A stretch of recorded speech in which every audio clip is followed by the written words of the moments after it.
live. We're here. It's Monday. It's 1 o'clock, and of course, we do research at 1 o'clock on Monday. We always do research. Talia Ogliori always finds us brilliant people from the university, and we explore the university inch by inch, step by step, to see what brilliant research is going on. And that's why we call this Research in Manoa. Okay, you guys knew that anyway, right? Right. Okay, next to me is Daniel Jenkins, Associate Professor at CITAR. That's the College of Tropical Agriculture and Human Resources. You're in the tropical agriculture part. Yes, sir. Okay, Yep. most people are, I think. That's right. That's correct. Yep. And then we have Ryo Kubota, who is a researcher there also at the College of Tropical Agriculture and Human Resources. Yeah. Hi, Ryo. Hi. Yeah. Nice to see you guys here. Thanks for coming down. So we want to explore and express, what you guys are doing, so that we have, the public will know a little more about what goes on in the bowels of CITAR. Great. I've been there. I know there's lots of things going on. So we're calling this show. We had two possibilities. One was handheld diagnostics for pathogens. That seemed like a good idea, but then you wonder why a pathogen would like to have a handheld diagnostic. I don't know of any single pathogen who actually wanted to have a handheld diagnostic. So we changed the name of the show. That's a joke. Instead, we're going to call it Marvelous Molecular Diagnostics. And we're going to explore with you about how these diagnostic machines, which you guys have developed, are marvelous and marketable. We should call the show Marvelous Marketable Molecular Diagnostics. Or we could call it Marvelous, I'm going to stop now.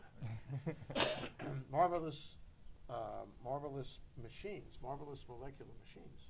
Right. Anyway, we're going to talk about how these work and how you designed and developed them and what they do for us.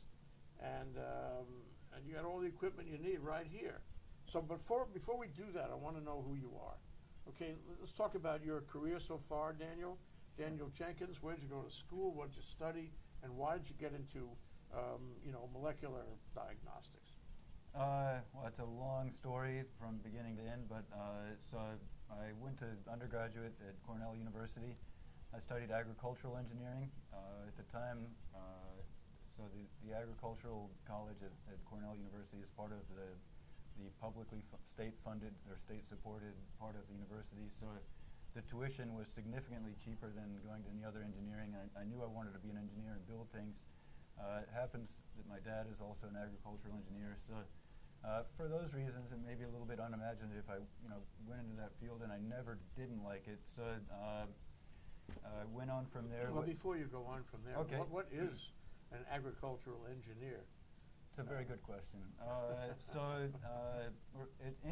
Any kind of engineering, it's really a very applied field of engineering. We really borrow all of the different branches of engineering to solve problems in agricultural and biological systems. So you could think of that being anything from farm machinery, harvesters, combines, tractors, plows, food handling, food processing, food preservation. It's unlimited, really. There's so yes, many things you could think of. Absolutely, yeah. Just covered with possibilities, really. Yeah. How do you live with yourself? It's kind of, to me, it's kind of exciting because we have that ability. I really enjoy kind of seeing what other fields of engineering are doing. I mean, they make very simple kind of technologies for us to really take and adapt and solve problems in agricultural and biological systems. Okay, so you took a degree at Cornell. Yes. Good school. Yep. And what happened then? I did my PhD at UC Davis, the University of California.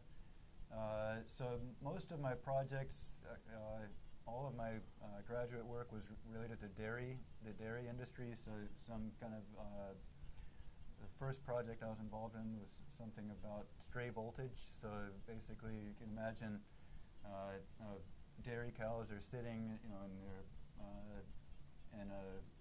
in their stalls all day and standing in water and so on. And oh boy! So if you've got, if you've got kind of if you're kind of a ground plane on the floor, for example, and there's kind of ground currents running through that, I mean, it's actually a pretty significant problem that causes behavioral and growth problems in dairy. So we worked on to No, try let to me mitigate that as an you don't example. mind if I interrupt you Sure. once in a while? Anytime, yeah. You know, I just read, I was traveling, I just read that finally, I think it was Kauai gave permission to that dairy farm over there. Oh. The one that Pierre Omidyar is funding. Ah. He's actually funding 2 of them. And the one that the hotels were opposing because they said there was too much methane from the cows. Right. But I get 2 reactions from what you said. Number one is, you know, your experience with dairy and cows could be very useful in this state going forward, because now it looks like we'll have a renaissance of dairy here. I mean, I thought it was a dead duck with that kind of controversy, Right, but, yeah. but it sounds like it. You know, they made the right decision. It's coming alive, and the hotels can take a hike on that issue. Really, what's more important? How about food sustainability? How important is that? Yeah. The other thing that strikes me though is that as an agricultural engineer, you actually might be able to deal with the methane. Right. You know, maybe give them a little pill that they can take, and so they wouldn't be so smelly. Sure. This could be useful for some individuals that I know too. Yeah. But if you could solve the cow smell problem, you might actually be able to resolve the controversy. What do you think? I think that's probably more in line with Dr. Kubota's expertise, but yeah, certainly. And that is actually managing smell and odor and waste gases, ammonia and things from different animal feeding operations. And it is a big part of agricultural engineering. Gentlemen, your work is cut out for you, and I feel sure that the hotels in Kauai would be happy to make you a substantial grant for this work. Only kidding. Yeah. Okay. Well, let's go on with your career. Sure. So at Davis, I was working on dairy, basically an automated sensor for measuring components of milk. So just for example, if you knew the protein content and composition, and it could really affect, what you do with that in terms of making certain cheeses, for example, or basically might affect the value of the price of milk, and if you can kind of divert different grades of milk. So we were looking at a number of things. The big application there actually was reproductive hormones. So one of the big problems is artificial insemination, is really knowing when the cow is receptive to be inseminated biologically, and the most reliable way is actually monitoring the endocrine cycle. The cows are all on a different cycle, so you need technology to find out what part of the cycle. Exactly. So we're basically trying to install automated sensors in the dairy machine, on the milking machine. Interesting. That would automatically kind of keep track of that cow and say, all right, now this cow has become an estrus and she's ready to be What are they monitoring? The chemicals, Yes. the hormones Yes. in the milk? Yes. Yeah. How interesting. Yeah. That's not engineering, that's science. Well, that's kind of what I love about it, because it is a really interdisciplinary skill, and everything these days requires that kind of interdisciplinary. Isn't that true? And come to bear on that problem. I think that's one of the kind of sources of our success, because we're pretty divergent kinds of origins and backgrounds. So but finally, tell us how you got to UH and what it's like there. Okay, so I started... Just doing a little biographical sketch on Daniel here. Okay. So I started in UH in August 2012, so I've been there 12 years now. 2002 I started. And I came as an assistant professor. At the time I was really... So again, I just really enjoy being an engineer and finding new problems and trying to solve them. So when I came here, I really had no fixed idea what I wanted to do, what I could contribute to. So I was kind of shopping around, looking at my colleagues in the College of Agriculture, seeing what problems they had. One of the first people that really kind of recognized and saw, potential in, my skills was a plant bacteriologist, plant pathologist. So there was a unique. In the tropics, there's what they call a bacterial wilt pathogen. It's pretty widely distributed in all of the tropics, but there are certain isolates that are cold tolerant, and it's very hard to distinguish those from the other varieties or strains of this pathogen. So that just pathogen. Yeah. my recollection is a pathogen is something that's no good for you. Correct. It can hurt you. Yes.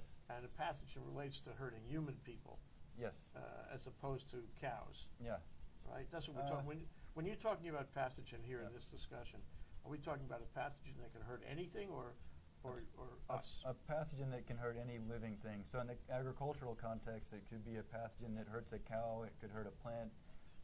And obviously those are pretty essential to human life, that we have sustainable and productive and resilient cropping systems. Okay. So all right, you started to focus on pathogens then. Okay. Yeah. Yeah. So I guess that was really the genesis of this entire technology. What we were looking for was something that was simple and that we could take out in the field, and give to a farmer, and they could go out and test. And actually, in this particular situation, it would be more of a quarantine situation. Let's say you've got cut flowers from Kenya or Costa Rica that are getting shipped to Florida, and people are very concerned about importing this pathogen into the mainland U.S. because it's cold tolerant, and the other strains would not be able to survive and affect agriculture in the mainland U.S. But a very few select strains of this pathogen could. So the idea was to be able to have a very quick, easy technology that people could go in and immediately test, like a shipment of flowers or produce coming into the country, and say, all right, this has the bad strain of this thing. We're going to exclude that. So okay, all right. So we're getting there. So that's what you're working on, right? And that is for the last 12 years. Is it fair to say? Probably started 7, 8 years ago. 7 or 8 years ago, and you found that is worthy of a career, or at least a good part of your career at this point? Yeah, that's been a pretty substantial part of our work is that, the diagnostic technology itself, and then kind of ancillary technologies to facilitate actually taking, how do you get that sample from the field and actually get it into test and find a result. So let me just spend a couple of minutes more with him, Ryo. Sure. So you want to find a pathogen that's out there in agriculture land. Yep. And you identify this substance. You can see it, touch it, whatnot, with gloves, I suppose, if you want to be careful. Okay. And Yep. you put it in a test tube. And in this pathogen, there's DNA. Yes. And is that molecular? Would you call DNA molecular? Yeah. Okay. Yes. And so now you want to look at this thing really carefully, this little sample you found, and you put it in the machine, and the machine is going to be able to match the molecular structure of that sample against a profile that you also have in the machine, or you have the profile available somewhere. Yes. You'll tell me where. Simply speaking, that's correct. And I'm assuming we'll get into more detail. Yeah, later, yeah, so we will. Okay, yeah, Just I want people to understand what I want to understand. Right. No, that's fine. So I okay, so think you're that's going to a good match summary. this with a sample of Right. something you know to be a pathogen from earlier observation, Right. and it's going to tell you, beep and boop, yes, it is. We have that pathogen here, but that assumes that you have to go through a number of samples, right? It's not going to tell you what that is ab initio. It's going to tell you whether this sample matches that sample. Right. Yeah. So you have to be smart enough to know what to match it against. Exactly. Yeah. Okay. And so you built some machines. Yes. And this is what you're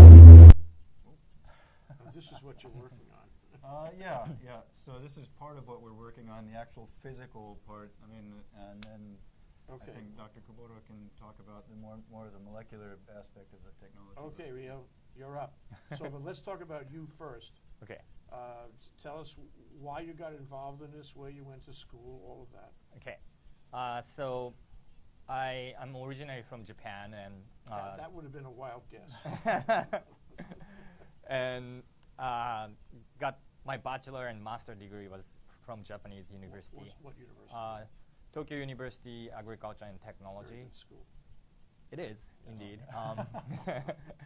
But small university specialized for agriculture application and engineering too.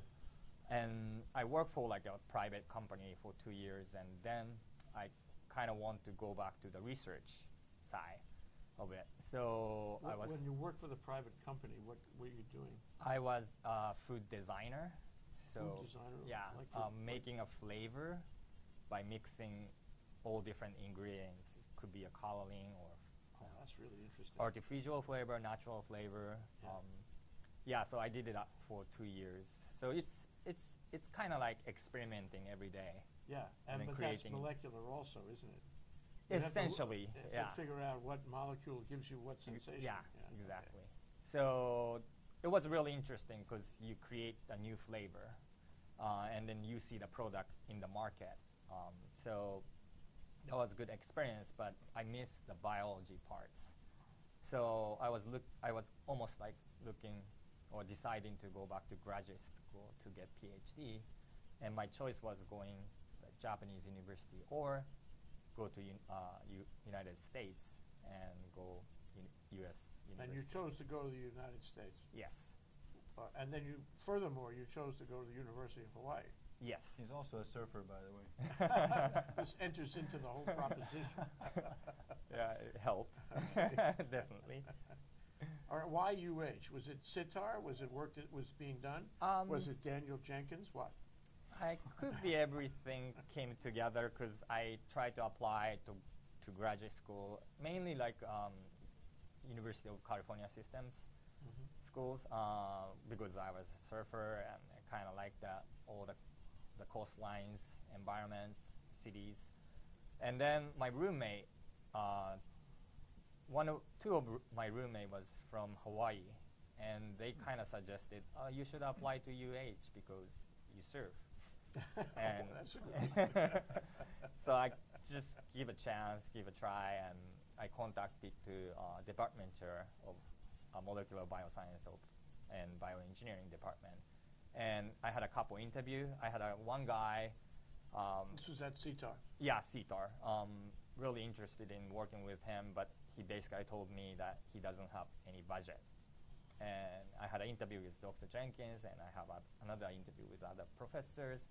And luckily, he just offered me a position with salaries and tuition waiver. So, like, okay, sure. Okay. How long ago was that? It's almost 10 years, Ooh. like 9 years ago. Yeah. Okay. So in that case, I should say we've been working on this about at the same time he got here. So that was really the start of the whole project. For about a decade already. Yeah. Yep. Okay, so in the decade, what has happened? So, first things, I remember Dr. Jenkins told me, it's like, Ryo, I want to multiply DNA isothermally, which means like isothermal. Isothermal. Yeah, like one constant temperature. Okay. And that whole idea was kind of new to me because how can I say? Like usually to multiply DNA, it requires temperature fluctuation, which is called like a PCR technology. Stands for polymerase chain reaction. So that's the standard kind of benchmark, accepted way of amplifying DNA, and it's for most molecular diagnostics that is the gold standard. Technology. How does it work? Maybe Ryo should explain it since he's the. So it's basically DNA is double-stranded. It's like two different strands. The double helix. Yeah, double helix. Basically, they apply heat to separate them, and then once it's separate, they use a molecule called primers to find a unique DNA sequence. And when DNA sequence matches, the primer anneals to one strand of double-strand DNA and another opposite side of primer attached to the other side of double-strand DNA. Okay, so you have two strands in the double helix. Yeah. Then you have a primer. Is that like a paint primer? What is a primer? So it's actually also a fragment of DNA that's just as the complementary sequence, so matches the actual DNA you're trying to amplify. Okay, so you have to know what you have Yeah. Exactly. in order to get the complementary primer. Yes. Okay, so now it matches it, and you've separated the two strands with heat. With heat, and then they cool down moderately to let the primer can find the sequences. So Okay. heat it up and then cool down, Yeah. and then there's an enzyme to extend from the primer to create a new DNA strand, double strand. So the process is you Why heat do up. you need to create a new one? That's how they multiply the DNA. Oh, so if you multiply the DNA Yeah. using this technique of hot and then cold with Yes. a primer, And then you go like next cycle. so you get Cycle. more of it, Yeah. more of the exactly the same DNA. Mm-hmm. And so this helps you in diagnostics? Yes. So if you know like where to target, like you know the unique DNA sequence of your target. Yeah. For example, you are looking for salmonella, you're looking for HIV or something. You can design primer sequence to match the unique DNA sequences of your target. Okay, so now you design the primer sequence, Yeah. and you expand the amount Mhm. of the pathogen. Yes. And what good does that do you? I mean, So why do you want to have more of it? you can tell the presence of pathogens. If it expands, Yes. then you have confirmed Mm-hmm. that it is the same as the primer. Yes. So it's a testing, a comparison Yep. between the primer and the target. Yeah. Yep. And if the target expands, then you know it's the same as the primer. Mm-hmm. And then you know, in the case of, say, HIV, you know that the primer was HIV. The thing expands, and now you know the original was HIV. Yes. Okay. How do you know that it expanded? Yeah. So it You have to requires. look under a microscope? How do you know? So you. Use that one. Oh, you're talking about the original one now. Oh, Right? the PCR. There are a number PCR. of ways, but Yeah, there are no, but you can use a microscope, but if it's really hard to find the one, How do organic. you do it? so you use In the conventional way, before you got to this science over here. the culture. Yeah, the original way people would run a gel. So some people may be familiar with that. You have a gel and you actually run an electrical gradient through it, and DNA is a charged molecule, and so if you apply an electrical field, it'll migrate through and you can stain the DNA and look at it. Nowadays, it's mostly done in molecular probes, so you have a fluorescent probe Mhm. or some other kind of probe that you can detect through some other technology that again matches your amplified DNA and then gives you a signal based on that match. A signal meaning a Fluorescence light, a change. color. Yes. Yeah. Something like that. Could be color, could be fluorescence change. Okay, there are instruments that you use to do this. Yes. Mhm. And I would take it that these instruments are in use in the scientific and agricultural and medical communities around the world. Yes. The older generation of these instruments. Yeah. Yeah. Yeah. So again, like I said, the PCR is the kind of standard technology. It's been in existence for 30 or 40 years. PCR. PCR, polymerase chain reaction. Polymerase chain reaction. Polymerase chain reaction. Yep. Okay. And polymerase is what? Polymerase is the enzyme that actually extends the primer, so it basically replicates the existing Okay, I hope DNA. you're making notes on this, because we're going to have a short examination after it's all over. Yeah. So, so a typical PCR machine, for example, would so if you have a real-time PCR machine, which basically is what we're trying to replace, a real-time PCR machine would cost, basically occupy a space on your bench like this. It's very heavy, very bulky, pretty complex, very power intensive, and it typically costs somewhere in the order of $40,000 or $50,000, depending on the version. I mean, you may find some for $20,000 or $30,000. Okay, all that talk about money makes me want to take a short break. Okay. It's Daniel Jenkins, Associate Professor, and Ryo Kubota, a researcher at the College of Tropical Agriculture and Human Resources. We're talking about research in Manoa today on ThinkTech. We're talking about handheld diagnostics for pathogens, or more appropriately put, marvelous, marketable molecular machines. Right. 4Ms. We'll be right back. Oh, okay. Aloha, I'm Keli'i Akina, president of the Grassroot Institute. One of the things I love being, however, is the host of the weekly program on ThinkTech Hawaii called Ehana Kako, which means let's work together. I get to interview movers and shakers in our town and across the world so that you and I together can learn and to grow. Please join me every Monday from 2 to 3 p.m. or watch us on the recording www.thinktechhawaii.com. Aloha and ehana kako. Let's work together.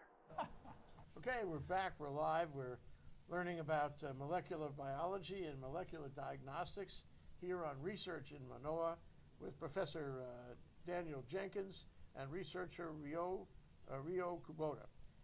So, gentlemen, you know, we've talked about the conventional way, which I guess is the way it's done most places now in the scientific, medical, and agricultural communities to identify antigens where you need to do that.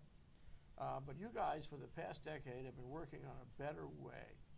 So, and you have it here on the table. Yes. And you have promised me there are no antigens in this thing.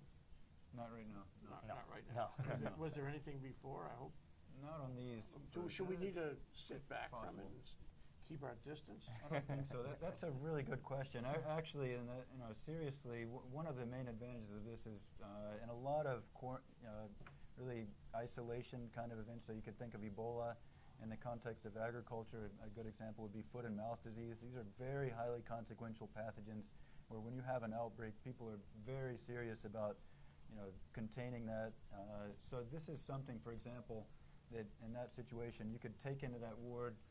It's very inexpensive, easy to use, portable, handheld. You can walk it around and basically just keep it there, and you don't need to be sending samples off to the labs. Well, we're going to get to the exact engineering of it in a minute, but let's follow that track for a minute. Okay. Ebola. So I go to where's the Sierra Leone is out of control right now.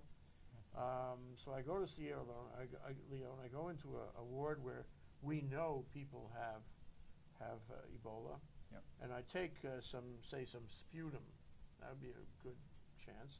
And I put them in one of those little test tubes in that thing, yep. And then I take something I know is Ebola.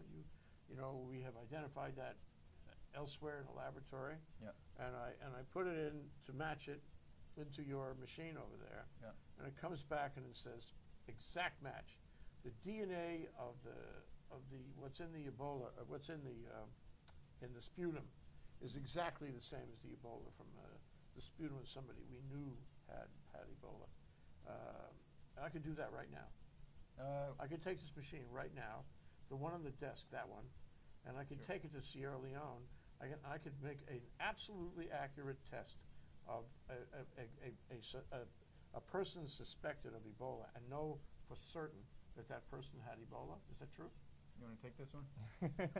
So it really, so I think the key is that it's based on a known sequence. So and actually you can synthesize. I mean, once you know that, now there's bioinformatics. You can sequence the genome of virtually anything, or basically anything that has DNA, Including Ebola. Yes, including Ebola. So those sequences are known, and you can identify very unique sequences, and you can develop primers specifically for that. In fact, that is the means by which typically now those tests are done using PCR.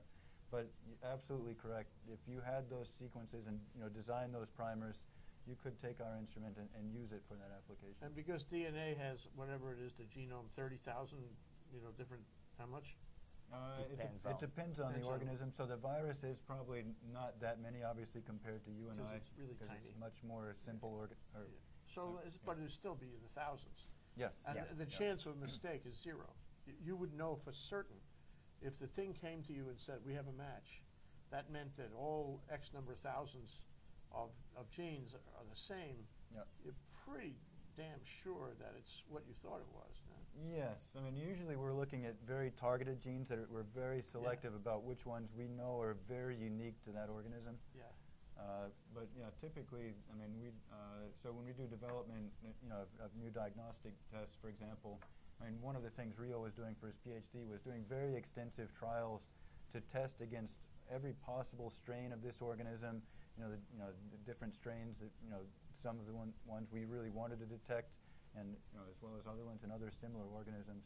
So so there's all kinds of a whole spectrum of quality control going into kind of actually developing primer sets and testing and validating them. Well, I guess the risk in both of the PCR and in your technology would be that I didn't get a good sample from my patient. Absolutely correct. That I got some sputum that for some reason there was no Ebola in the sputum, but in the blood there was Ebola. Yeah. So maybe what you need is to take multiple samples and Yeah, so that's a very good point, and actually that's kind of in a lot of agricultural and especially food safety applications, that is a really serious problem. So if you take food safety, for example, let's say you've got a process where you've got sprouts or whatever, and they get dumped into some wash water, it gets recirculated. If you have one contaminated sprout, now your wash water is contaminated, and it may be very dilute, but it still be enough, maybe enough to basically cause somebody to get sick. So that is a very significant problem. And how do you pull that little bit of pathogen out and be able to put it in your test? And that's another technology. I have a student right now in the lab working. Oh, really? Yes. So yeah. Well, first let's talk about the machines. Okay. So Ryo, you've been closer to them physically here, Mm-hmm. and maybe that's a good thing. I prefer you be the one closest and I be the one furthest away. But what are these things and what do they do? So basically, again, like a PCR is a gold standard technology, and it requires temperature fluctuation. But we use another technologies and allows to multiply DNA isothermally. So you have test tube here, and Those are little tiny test tubes. yes. But they're test tubes nevertheless, Yes. like any other test tube. Yes. Yeah. And you basically put in the machine device, and you can control this machine through your smartphone or Bluetooth. tablet using Bluetooth technology. So what are you telling it to do? So basically heats up, incubate this test tube, and Is it very hot? Is it like boiling? not too much, like 65 Celsius. 65 Celsius? Yeah. What For is our that in reaction, Fahrenheit? Yeah. Fahrenheit is like 100. Over 100, 150 close. Yeah. That's to- hot. Yeah. Okay. And then basically the device reads the fluorescence signal from the tube. So as DNA multiply, the test solution can increase the fluorescence signal. So you can see by using our tablet, you can see if DNA multiply, you can see the fluorescence signals goes up. So it's just heat that makes them expand, Yes. rather increase in their number? Yeah. Okay, and then as they increase, the fluorescent will look different. Yes. Yes. And when you see the change in the fluorescent color, then you know that you have an expansion. And if you have, this is just like the PCR, but probably more Mhm. effective, yeah. So once you see the change in expansion, you know you have a match. Yes. Yes. Now you showed a slide of a tray, if you will, of like 8 or 10 of these things. Yes. Do you need that many? No, you can just test one if you want. But this is a standard kind of like scale that Okay. people have. They use it for other things Use- too, not yeah, for not just everything. for your machine. Yeah. Okay. And yeah, we decided to go to 8 because it's also an important, in a lot of applications you want to kind of run control reactions to make sure there's no inhibitors present that maybe keep the amplification reaction from going on, and maybe And a you're looking at yeah. each one separately. You're looking at Yes. each one of those test tubes separately. Yeah. And we- So even if you only had the reaction in one of the test tubes, Yeah. you would know. Yes. Okay. Yeah. Now, you got 4 devices on the table. In French, qu'est-ce que c'est que ça? That means, what is it? So I think Ryo has already kind of done a pretty elegant summary. There's really only 2 things this does. It basically controls the temperature, and then it monitors the fluorescence in every single one of these tests periodically throughout the course of that reaction. And that's really all you need for the diagnostics. So again, when Ryo came here, as an engineer, I saw this opportunity. I mean, somebody told me, I didn't really even know much about PCR at the time, but I said PCR, you have to cycle the temperature. As an engineer, that's difficult, and it adds a lot of complexity, a lot of energy cost to do that, to do it quickly. So, obviously the speed of your reaction depends on how fast you can cycle the temperature up and down. So all of those things add complexity, cost, power. So again, for agricultural things, which is what we kind of started out with, we really wanted something that was simple, isothermal, very energy efficient. We could take it out. I mean, this version has a battery inside, so it's all self-contained. You don't need to be in a lab. You can actually do this in the field. We've taken this out numerous locations in developing countries, Guatemala, the Marshall Islands. Ryo's taken it to the Philippines, Nicaragua, and basically demonstrate this in the field to actually be able to detect pathogenic organisms in agricultural, or it could be kind of public health, drinking water, those kinds of things. But yeah, sorry. So, well, I noticed that when when Ryo first turned it on, it had a green light. Now it has. That means it connected with the Bluetooth. Yes. Oh, crafty. Okay, and it has batteries in it.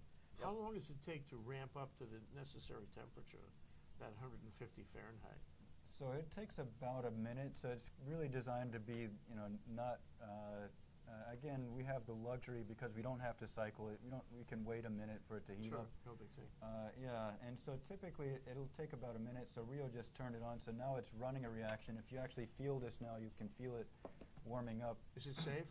Oh yeah. Well, yeah. It's still pretty close to room okay. I temperature feel right now. around the border of it. I feel. Yeah. And if you feel the aluminum metal, block, I see. yeah. It's a conductor there. Yeah. Yes. This is a conductor metal, so that it transmits the heat. Okay. Yes, absolutely. And you can see the temperature going up right here.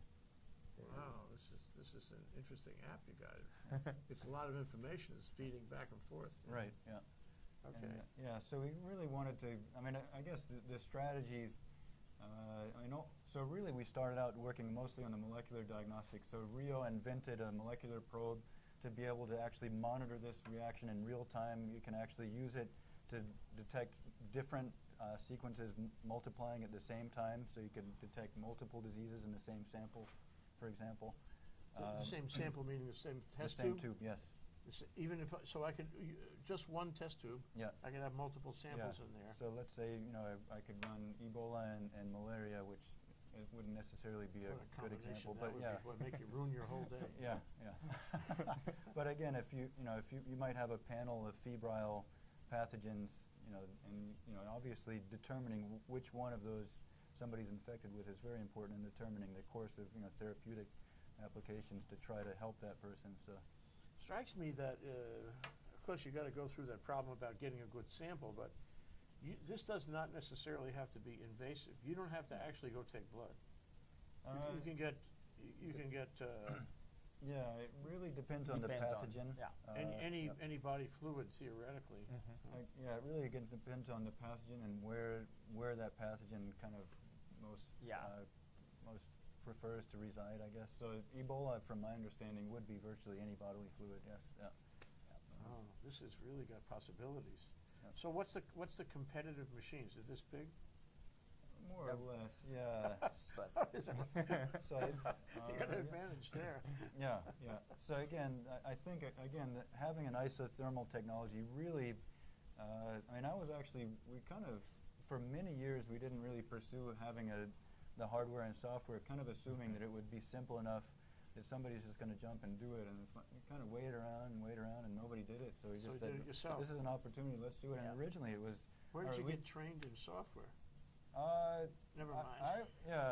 I trained myself actually. Okay. Just a side note, it's interesting, from an academic perspective. You end up doing a lot of stuff you really didn't like at the time. I hated programming as a freshman engineering student. And now I still get frustrated with it, but now it's to be able to see that and get passion. Well, I can do anything in software. It's an exciting. So you've been through a few iterations. I'm sure you've changed the software a lot to add all the functionality. But so what do we got here? That's one version that you were showing us. Then you got the guts of something else. So this is our first prototype that we took this to Guatemala to find potato disease. Potato disease. Yeah. Okay.